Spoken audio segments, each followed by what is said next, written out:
Baiklah, mari sebelum kita memulaikan renungan firman Tuhan, kita berdoa. Kita berdoa. Ya Tuhan, kami mengucap syukur di pagi hari yang indah ini kami dapat berkumpul kembali dan kami dapat merasakan kasih setia Tuhan, sehingga saat ini ya Tuhan kami kembali dapat mau mendengarkan kebenaran firman Tuhan. Ya Tuhan, mari Tuhan memberkati kami Tuhan agar kami bisa mengerti apa yang kami dengarkan dan kami renungkan dan kami bisa praktekkan dalam kehidupan kami setiap hari. Ya Tuhan, ampuni segala dosa dan kesalahan kami Tuhan, di dalam nama Tuhan Yesus kami sudah berdoa. Amin. Shalom, selamat hari Minggu untuk kita semua. Bagaimana? Semoga kita semua dalam kondisi sehat. Saat ini kita akan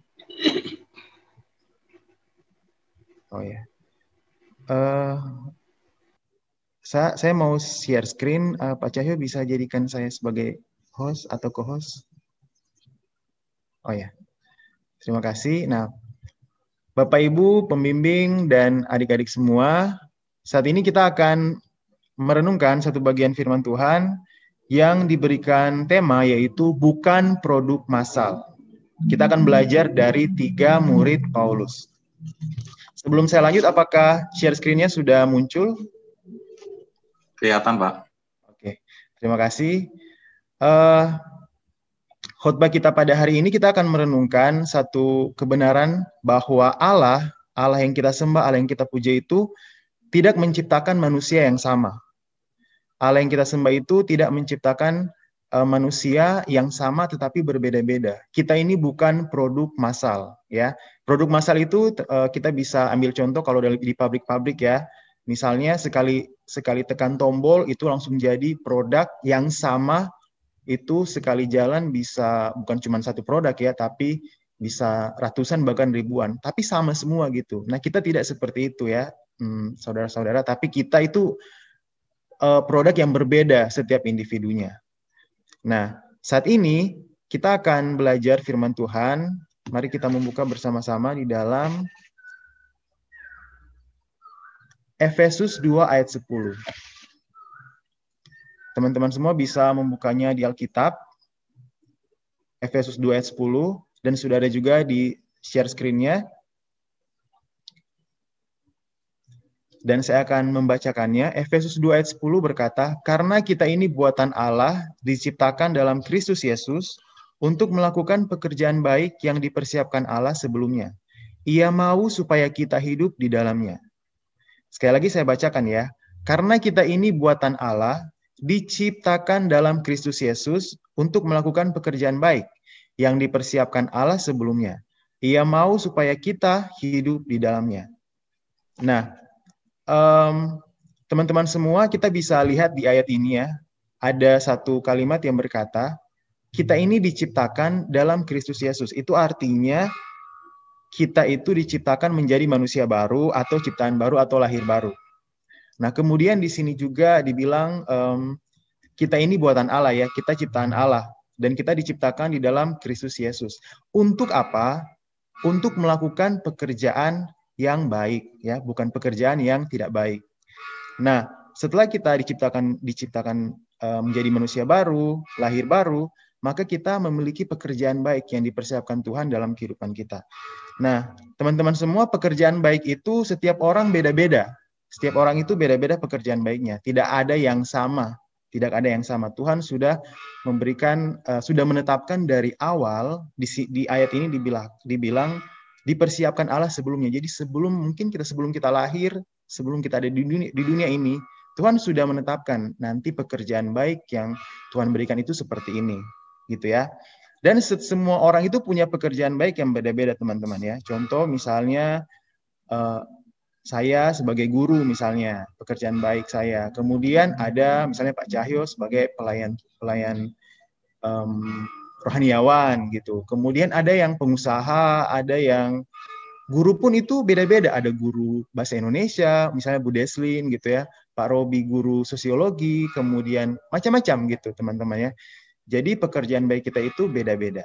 Nah, tapi sekalipun kita punya pekerjaan baik itu beda-beda, kita punya satu tujuan yang sama. Pekerjaan baiknya beda-beda, tapi tujuan kita itu satu. Kita bisa lihat di dalam Roma 8 ayat 29. Nah, dalam Roma 8 ayat 29 ini saya bacakan, teman-teman bisa lihat di layar.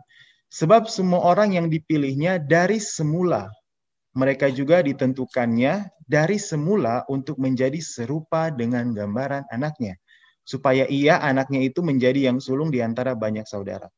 Jadi tujuan kita dalam kehidupan kita ini, sekalipun kita memiliki pekerjaan baik yang berbeda-beda, itu adalah, itu kita bisa lihat di bold ya, yang sudah Pak Guru tebalkan, itu menjadi serupa dengan gambaran anaknya, atau menjadi serupa gambaran Kristus. Jadi sekalipun kita memiliki pekerjaan yang berbeda-beda, pekerjaan baik, kita tujuan akhirnya itu adalah menjadi serupa dengan gambaran Kristus. Nah, kalau kalian, mungkin kalian sekarang belum bekerja untuk mencari uang, tapi kalian bekerja dalam hal belajar ya. Belajar, menuntut ilmu di sekolah, sekalipun online gitu. Tujuan akhirnya adalah kalian belajar untuk menjadi serupa dengan gambaran Kristus gitu ya. Menjadi serupa dengan gambaran Kristus. Sekalipun pekerjaan kita beda-beda, tapi itu tujuan akhir kita. Nah, teman-teman yang dikasih oleh Tuhan, pada beberapa pertemuan yang lalu, kalau tidak salah ya, Saudara William sudah membahas tentang ada satu tokoh, yaitu Markus. Markus ini adalah anak rohani dari Petrus. Nah, teman-teman bisa cek di YouTube-nya Kalam Kudus Official. Di situ ada khotbah tentang Markus yang adalah anak rohani dari Petrus. Di situ sudah dijelaskan latar belakangnya, bagaimana dia memulai pelayanannya gitu ya. Nah, hari ini kita akan membahas tiga anak rohani. Nah, anak rohani ini bukan dari Petrus lagi, tapi dari Paulus. Ada tiga anak rohani dari Paulus. Nah, tiga anak rohani Paulus ini, yang pertama itu ada Timotius, ada Titus, dan ada Onesimus. Nah, ini ada tiga ayat yang menunjukkan kalau mereka ini adalah ketiga-tiganya anak rohani Paulus ya, ada buktinya gitu. Kalau Timotius itu kita bisa baca di 1 Timotius 1 ayat 2, di situ dikatakan kepada Timotius, anakku yang sah di dalam iman. Nah, artinya anakku yang sah ini bukan anak kandung ya, bukan anak ada hubungan darah, tapi anak rohaninya gitu. Kemudian Titus, dikatakan di situ kepada Titus, anakku yang sah juga. Nah, jadi Titus ini juga anak rohaninya Paulus. Kemudian yang ketiga ada Onesimus. Nah, Onesimus ini sedikit berbeda ya, kita baca. Mengajukan permintaan kepadamu mengenai anakku yang kudapat selagi aku dalam penjara. Nah, Onesimus ini ternyata ketemu dengan Paulus di penjara, dan akhirnya Paulus jadikan dia sebagai anak rohaninya, seperti itu. Nah, ini kita akan melihat bagaimana perjalanan iman ketiga anak rohani dari Paulus ini ya. Nah, di sini dari 2-3 ayat ini aja kita sudah melihat ada sedikit perbedaan ya. Kalau Timotius sama Titus oke lah gitu ya. Mereka sama-sama anak yang sah gitu. Tapi kalau Onesimus, anak yang ketemu dalam penjara gitu. Kita mulai ya. Nah, yang pertama kita akan membahas tentang Timotius. Nah, Timotius ini itu dia latar belakangnya dia lahir dari ayah seorang Yunani dan ibu seorang Yahudi. Jadi bisa dibilang Timotius ini dia darah campuran gitu. Kalau kita di sini ada artis-artis yang Indo, misalnya mamanya orang Indo, Indonesia, bapaknya orang Amerika gitu. Kayak gitulah. Ada darah campuran. Dan Timotius ini dia bersunat. Dia mengikuti kepercayaan Yahudi ya.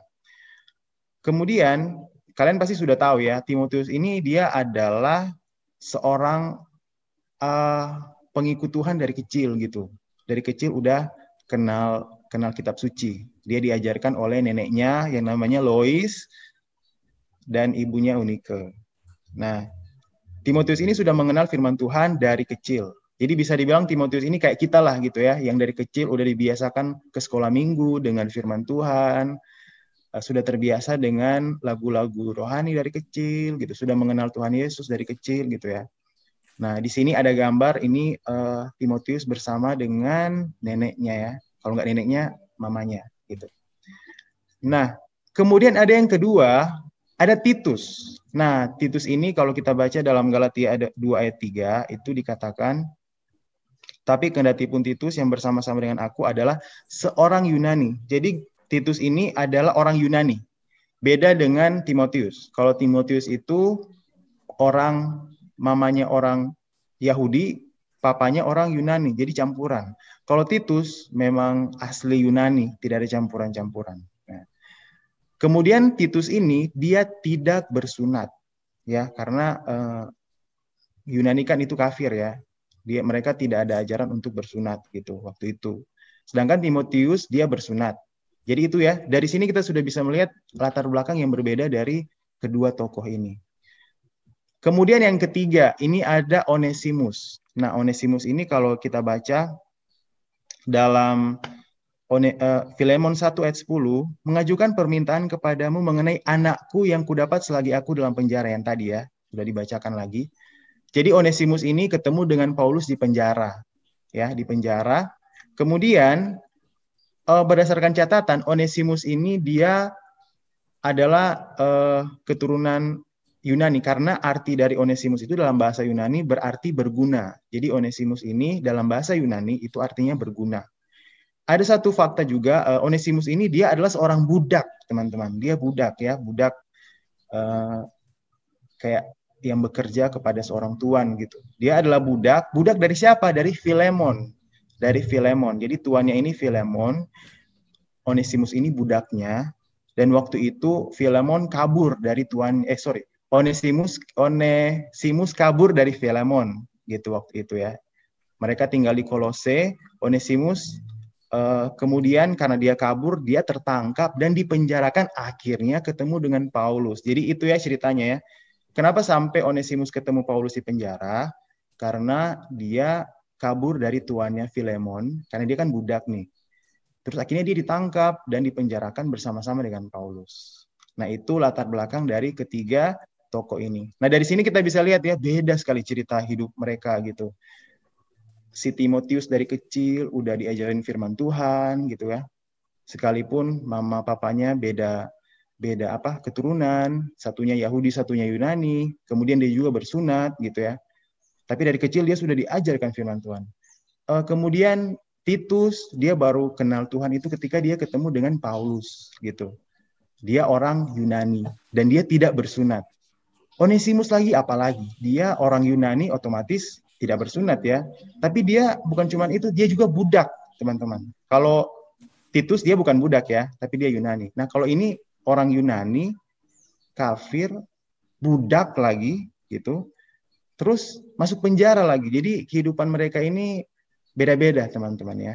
Nah, dari sini kita bisa melihat bahwa kehidupan setiap orang itu memang punya latar belakang yang berbeda-beda.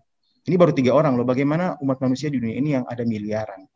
Nah, sekarang kita akan melihat bagaimana sih mereka memulai pelayanan dalam kerajaan Tuhan, memulai pelayanan bersama Paulus. Nah, dari ketiga tokoh ini beda sekali bagaimana mereka memulai pelayanannya. Kita mulai dari Timotius, teman-teman ya. Nah, kita sudah tahu ya, ayat ini sangat familiar, di mana ayat ini berkata, 1 Timotius 4 ayat 12, jangan seorang pun menganggap engkau rendah karena engkau muda. Jadi teladan bagi orang-orang percaya dalam perkataanmu, dalam tingkah lakumu, dalam kasihmu, dalam kesetiaanmu, dan dalam kesucianmu. Jadi dari ayat ini kan ayat yang diberi surat yang dikirimkan Paulus ya kepada Timotius. Nah, Timotius ini ternyata masih muda dan kita sudah tahu faktanya ya. Timotius ini masih muda, kira-kira itu umurnya sekitar 20-an lah. Ya mungkin kalian sedikit lagi yang mau 20-an ya udah setara Timotius lah, kayak gitulah. Nah, dia masih muda, dia sudah kenal Tuhan dari kecil. Jadi waktu dia ketemu Paulus sudah tahu dia memang bukan orang yang belum kenal Tuhan, dia sudah kenal Tuhan gitu ya. Kemudian Timotius ini dia ikut beserta Paulus. Kita bisa lihat pada Kisah Para Rasul 16 ayat 1-3. Jadi ini awal pertama kali Timotius bersama-sama dengan Paulus dalam pelayanan. Nah, teman-teman bisa baca, pelajari di situ. Jadi waktu itu Paulus melakukan perjalanan misi pertama ke Listra dan Derbe. Itu di Kisah Para Rasul 16 ayat 1 sampai 3. Kemudian Timotius ketemulah sama Paulus. Akhirnya Paulus mengajak Timotius untuk mengikuti Paulus gitu waktu itu.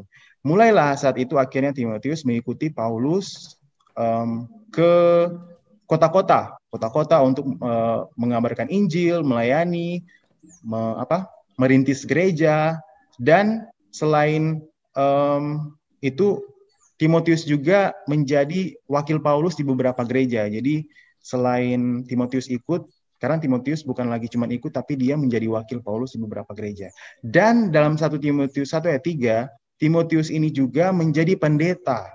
Jadi dia bukan cuma sekedar kasih kabarkan Injil, baru dia pergi. Enggak, tapi dia menetap di Efesus, dia menjadi pendeta di sana. Itu kita bisa lihat dalam 1 Timotius 1 ayat yang ketiga. Nah, ini perjalanan Timotius.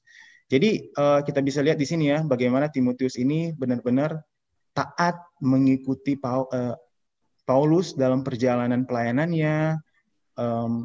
Timotius ini sangat luar biasa.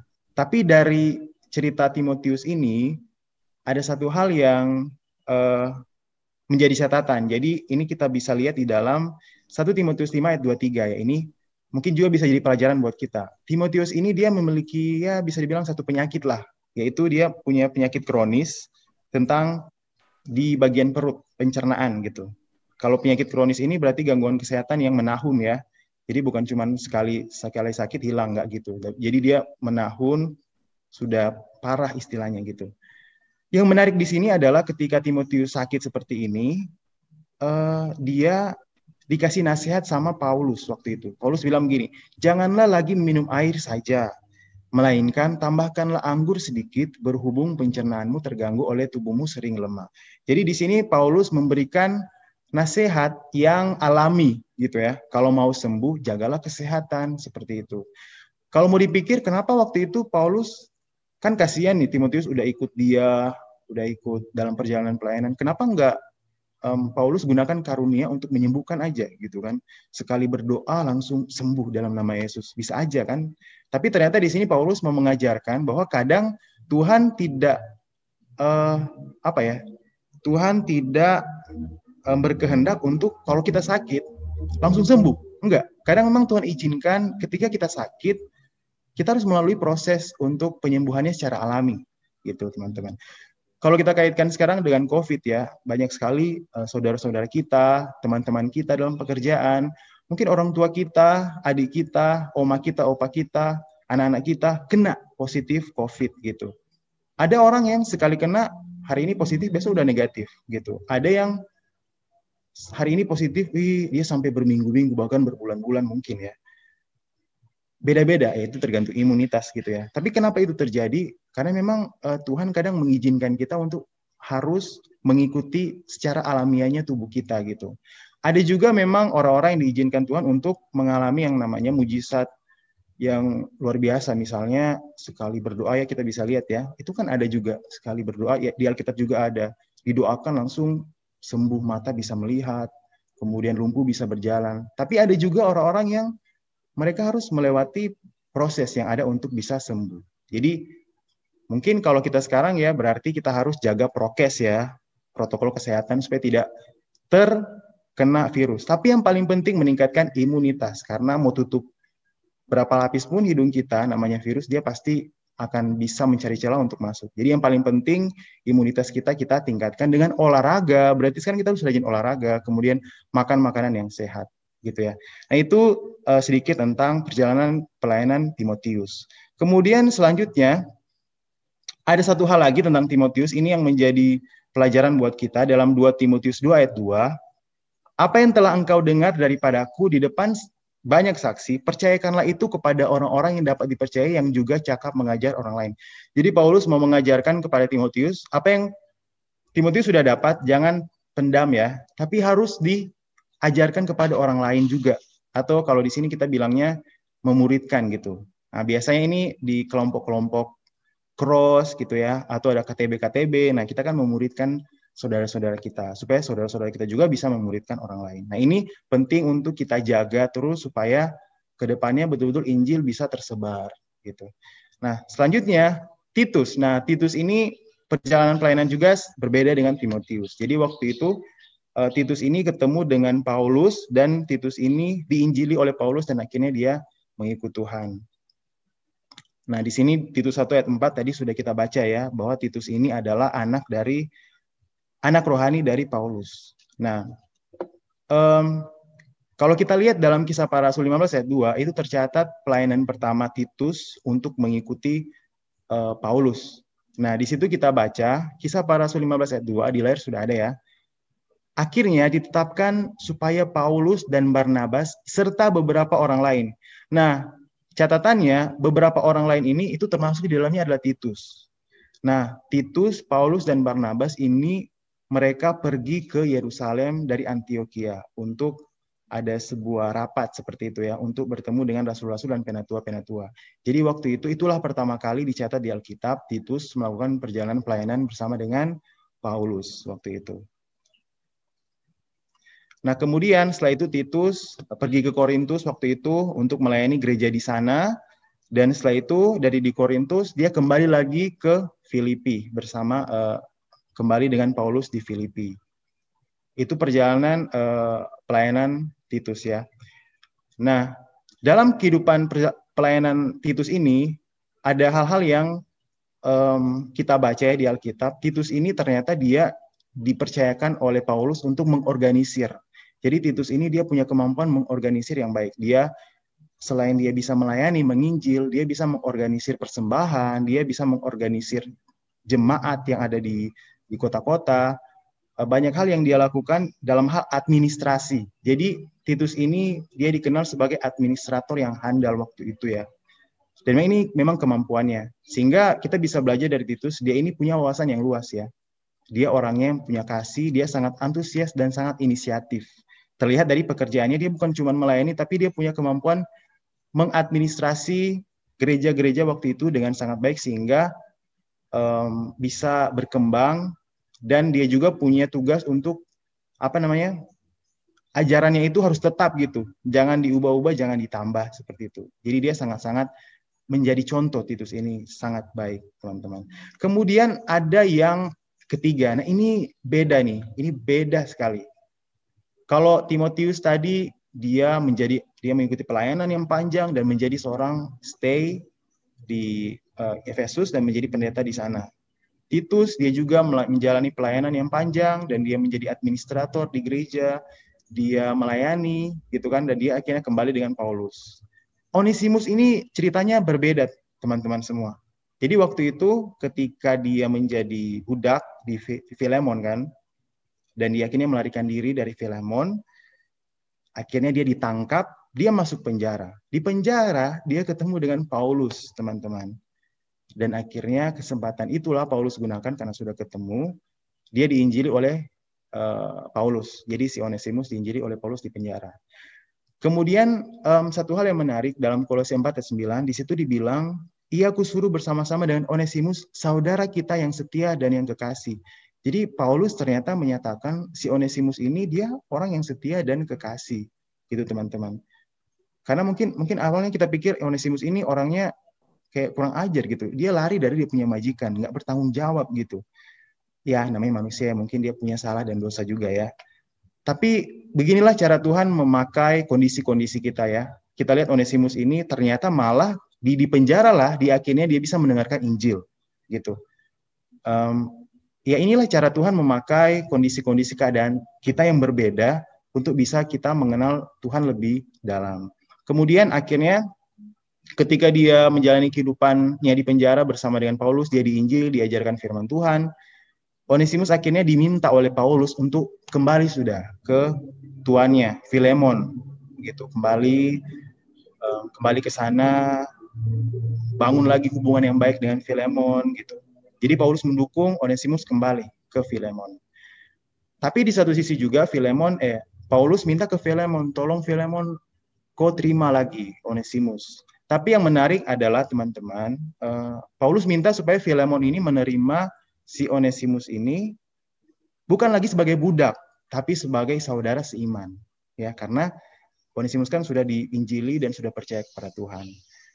Nah ini luar biasa ya teman-teman, perjalanan Onesimus ini beda dari kedua orang yang sebelumnya. Dan mungkin kita bertanya-tanya, terus di mana dong Onesimus pelayanannya? Gitu. Pelayanannya cuma satu teman-teman, simple, yaitu dia harus kembali ke Filemon yang tadinya adalah tuannya. Itu pelayanannya teman-teman. Nah teman-teman dari ketiga tokoh ini kita belajar satu hal, bahwa memang kehidupan kita, kehidupan latar belakang kita, kehidupan saat kita ketemu Tuhan, kehidupan pertumbuhan rohani kita itu beda-beda teman-teman. Beda-beda. Kita tidak boleh samakan kehidupan pertumbuhan rohani kita dengan orang lain. Dan juga apa yang kita harus lakukan dalam pelayanan kita itu beda-beda teman-teman ya. Tadi Timotius dia sampai menjadi pendeta, luar biasa ya di Efesus. Kemudian Titus dia melayani menjadi administrator di gereja-gereja dan juga merintis gereja dan lain sebagainya. Itu luar biasa. Ketika kita lihat Onesimus, dia nggak sampai harus ke tempat-tempat seperti itu untuk pelayanan. Dia hanya diminta kembali ke tuannya. Itu pelayanannya. Dari sini kita belajar bahwa setiap orang itu memiliki pelayanan kepada Tuhan, pekerjaan baik yang berbeda-beda, teman-teman ya. Nah,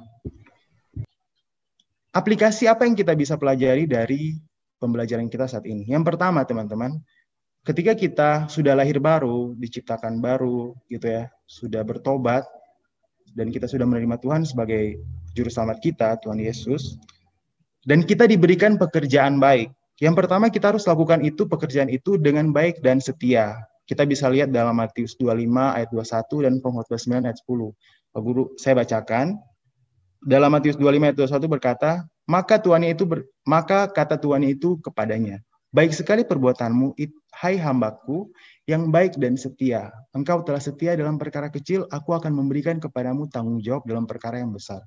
Masuklah dan turutlah dalam kebahagiaanmu. Jadi aplikasi dalam kehidupan kita adalah ketika kita dikasih pekerjaan yang baik. Dalam pekerjaan ini artinya bukan cuma pekerjaan yang menghasilkan uang ya. Ketika kalian misalnya disuruh, diminta, diperintah oleh orang tua, tolong cuci piring, tolong sapu halaman, tolong bersihkan meja, bersihkan kamar mandi, dan lain sebagainya. Pokoknya perintah orang tua lah apapun itu, kerjakanlah itu dengan baik dan setia, jangan bersungut-sungut. Itu perintah dari firman Tuhan. Ya, itu aplikasinya. Kemudian dalam Pengkhotbah 9 ayat 10, segala sesuatu yang dijumpai tanganmu untuk dikerjakan, kerjakanlah itu sekuat tenaga, karena tak ada pekerjaan, pertimbangan, pengetahuan, dan hikmat dalam dunia orang mati kemanapun engkau akan pergi. Jadi sini ketika kita masih hidup nih, sebelum kita mati, gitu ya, kerjakanlah semua pekerjaan yang ada di depan kita sekuat tenaga. Jangan pilih-pilih gitu. Jangan karena ini dibayar, dikasih uang saya kerjakan. Oh ini kan nggak dibayar, nggak usah deh gitu. Apapun yang dipercayakan kepada kita, kerjakanlah itu dengan baik dan sekuat tenaga. Jangan setengah-setengah gitu ya istilahnya. Kemudian yang kedua, nah ini yang penting ya. Dalam Roma 12 ayat 6, demikianlah kita mempunyai karunia yang berlain-lainan menurut kasih karunia yang dianugerahkan kepada kita. Jadi aplikasi yang kedua itu adalah dari pembelajaran kita hari ini, jangan pernah iri teman-teman. Jangan pernah iri kepada orang lain dan jangan membandingkan diri kita dengan orang lain ya. Kenapa? Dari awal kita sudah belajar. Kita semua ini diciptakan Tuhan itu bukan produk massal, beda-beda, unik. Kita tuh unik di hadapan Tuhan. Kita diberikan kesempatan hidup di dunia ini dengan keunikan kita masing-masing. Jangan pernah membanding-bandingkan kita dengan orang lain dan jangan kita iri. Jangan kita lihat teman kita, dia bisa beli HP iPhone terbaru, bisa juga harus beli gitu. Nggak bisa gitu. Dia bisa beli ya berarti orang tuanya bisa gitu kan. Kalau orang tua kita nggak bisa, kita jangan paksa seperti itu. Atau dalam masalah pekerjaan, dia sekarang sudah jadi pimpinan gitu. Atau dia sudah jadi dia dosen gitu, kok saya cuma guru ya? Nah, kayak gitu, itu kan mengiri ya, iri. Kita nggak boleh seperti itu. Kita harus terima apapun pekerjaan yang Tuhan kasih ke kita. Termasuk kalian yang masih sekolah. Jangan, lakukanlah semua itu dengan baik. Jangan iri dengan, kok dia dapat nilai yang bagus, terus saya tidak. Kita harus introspeksi, kenapa nilai kita rendah ya? Selama ini kan saya kurang giat dalam belajar gitu. Terus jangan bandingkan kita dengan orang lain. Nah, biasanya orang yang membandingkan diri dengan orang lain mereka akan banyak kecewa, teman-teman ya. Karena biasanya orang kalau bandingkan diri itu dia akan bandingkan dengan orang yang lebih tinggi dari dia. Ya nggak akan diraih lah, nggak akan tercapai lah itu gitu, dan dia akan kecewa, sangat kecewa. Jadi daripada kita stres banding-bandingkan kita pikirkan orang lain yang lebih tinggi dari kita, mending kita terima diri kita apa adanya, lakukan pekerjaan baik kita dengan baik. Karena apa? Kita ini bukan produk massal, kita memang beda, teman-teman. Kita nggak bisa sama dengan orang lain. Kemudian aplikasi yang ketiga ini juga yang paling penting. Dalam 1 Korintus 10 ayat 31 berkata, aku menjawab, jika engkau makan, atau jika engkau minum, atau jika engkau melakukan sesuatu yang lain, lakukanlah semuanya itu untuk kemuliaan Allah. Nah, ketika kita sudah lahir baru, kita dikasih tanggung jawab pekerjaan baik kepada kita, apapun itu, dan kita sudah lakukan dengan bertanggung jawab, dengan baik, dengan luar biasa. Tapi kalau kita tidak melakukannya itu untuk kemuliaan Tuhan, sia-sialah semua itu.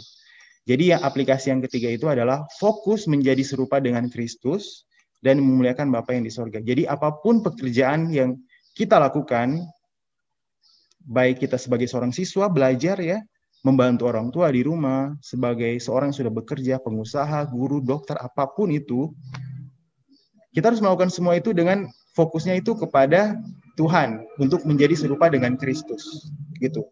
Bukan untuk menjadi diri sendiri yang yang duniawi begitu. Tapi kita tetap menjadi diri sendiri, tapi fokusnya itu untuk supaya serupa dengan Kristus dan memuliakan Bapa yang di sorga. Jadi jangan sampai kita melakukan semua yang diberikan tanggung jawab kepada kita pekerjaan, tapi apa tujuannya? Untuk supaya saya tenar, supaya saya famous, saya bisa dilihat orang bisa puji saya, orang bisa berikan applause buat saya. Ya oke lah kalau kita dapat itu, ya itu hadiah ya buat kita kalau kita sudah berusaha. Tapi kalau tujuan kita untuk supaya kita dimuliakan oleh orang lain, nah itu berarti sudah salah gitu ya. Tapi sebaliknya ketika kita melakukan apapun pekerjaan kita, itu untuk kemuliaan Bapa yang di sorga. Jadi itu ya teman-teman pembelajaran kita hari ini. Semoga teman-teman kita semua bisa mengerti bahwa kita ingat satu hal yang paling penting dalam pembelajaran kita, yaitu kita ini bukan produk massal. Kita ini adalah unik, beda satu sama lain. Yang tadi dijelaskan baru 3 loh, itu sudah beda perjalanan kehidupannya, latar belakangnya, perkembangan rohaninya itu beda-beda. Apalagi kita yang ada di sini yang mungkin ada 40 orang gitu. Beda, apalagi orang Kristen di dunia ini ada yang miliaran mungkin. Berarti memang Tuhan kita itu kreatif ya, luar biasa menciptakan kita dengan keunikan, dengan perbedaan yang sangat-sangat luar biasa. Tapi ingat satu tujuan kita, yaitu menjadi serupa dengan gambaran Kristus. Jadi tetap semangat kita menjalani kehidupan, nggak usah takut dengan kondisi saat ini, harus terus prokes ya, jaga kesehatan, jaga imun, dan kita harus berpikir bahwa kita unik di hadapan Tuhan, kita bukan produk massal, kita itu di mata Tuhan itu sangat berharga, gitu ya. Demikian perenungan firman Tuhan di pagi hari ini. Mari kita bersatu di dalam doa, mari kita berdoa. Ya Tuhan, kami mengucap syukur atas kesempatan kami untuk belajar firman Tuhan di pagi hari ini. Mari Tuhan berkati semoga apa yang sudah kami dengarkan ini dapat menjadi pedoman dalam kehidupan kami setiap hari. Dan terima kasih kami juga sudah belajar bahwa kami itu unik, kami bukan produk massal, tapi kami istimewa, diciptakan Tuhan, kami masing-masing ya Tuhan. Terima kasih, kami akan melanjutkan ibadah kami, Tuhan pimpin agar dapat berjalan dan berakhir dengan baik. Ya Tuhan, inilah menjadi doa kami Tuhan, di dalam nama Tuhan Yesus kami sudah berdoa. Amin.